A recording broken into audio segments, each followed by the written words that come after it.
Welcome back, Nick Lenz's Comic Corner, Classic / Non-Classic. This is episode number 393 and Doubleshot number 316. Okay, two DC trades. First up is Injustice: Gods Among Us, Volume 1, collecting the first 6 of the 12 issues of this series.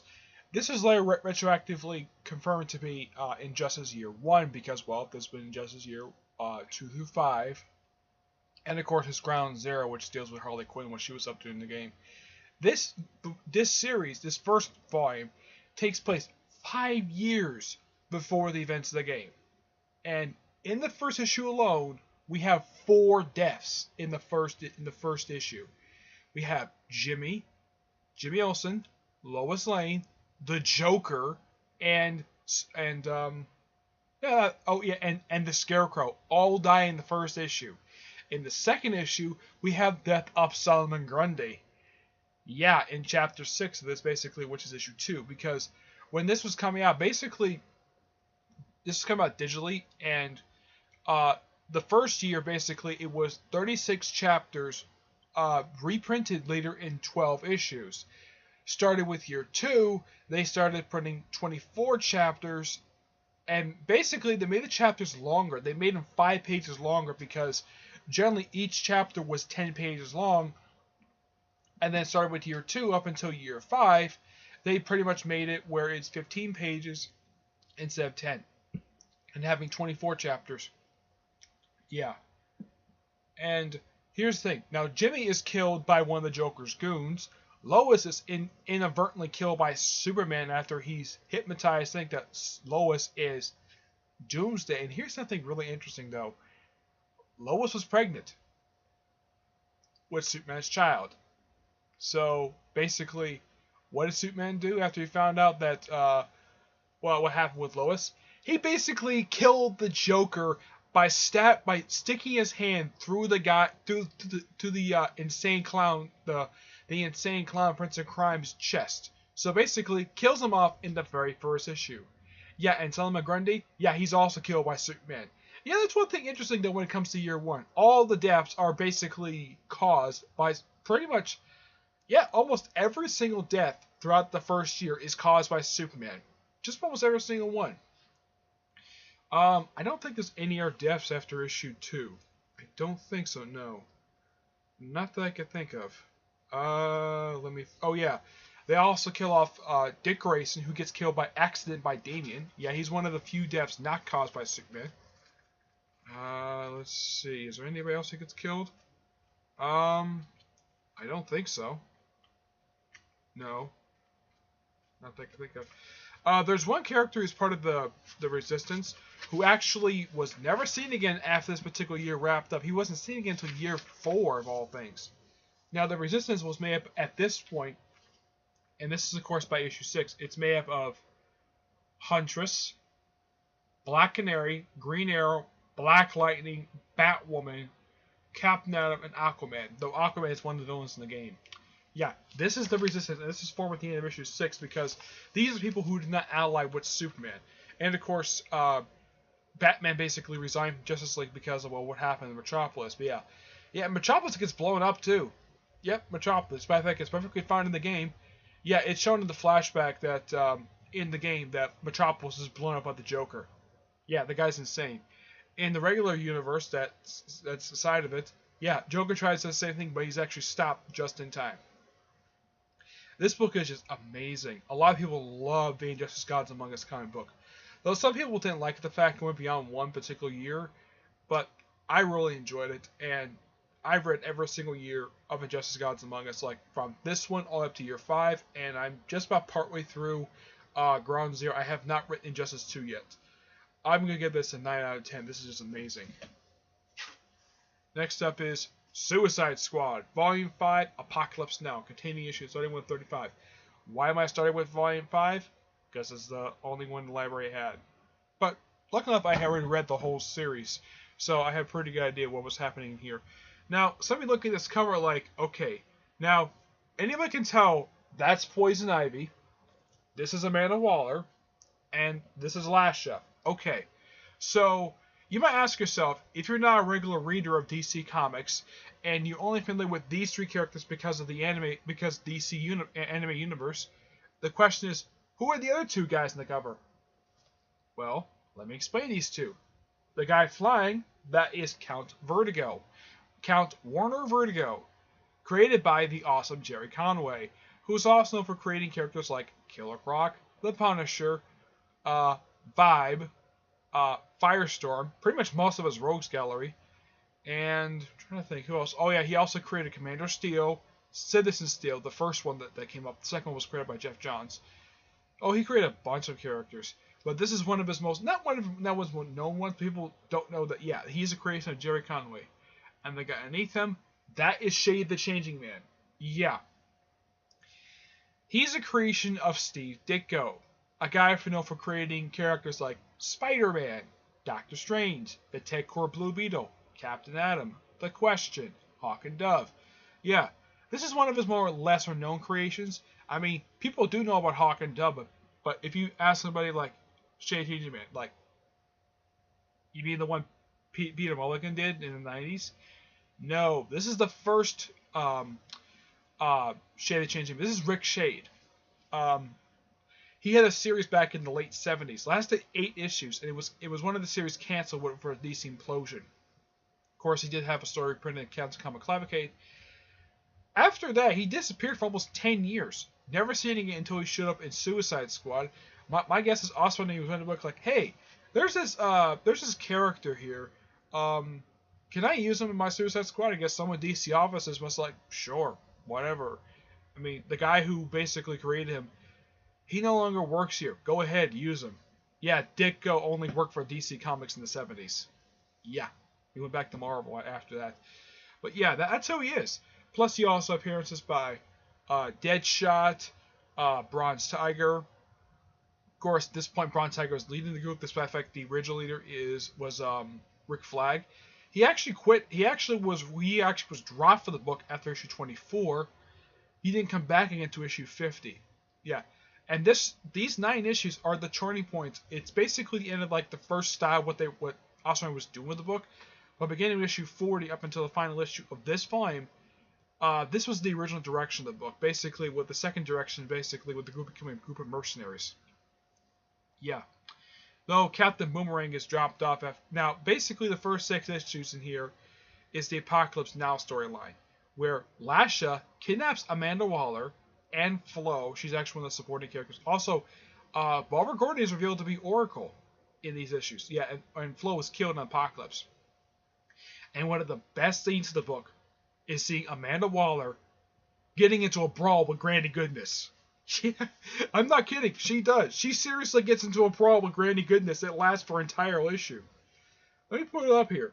Yeah, it's probably one of the most amazing things you would see in a comic book. I mean, Amanda Waller, a creation of John Ostrander. I mean, this cover tells it all. Yeah, this does happen. So, an Ostrander character fights a character created by Jack the King Kirby. And Lasha is a character created by the late Jack the King Kirby. Also, there's one other character who is a creation of... Oh. Let me tell you about these 2 characters here in this panel. The woman in the shades, that is Nightshade. She's also a creation of Steve Ditko. And Vibe... Not Vibe, Vixen.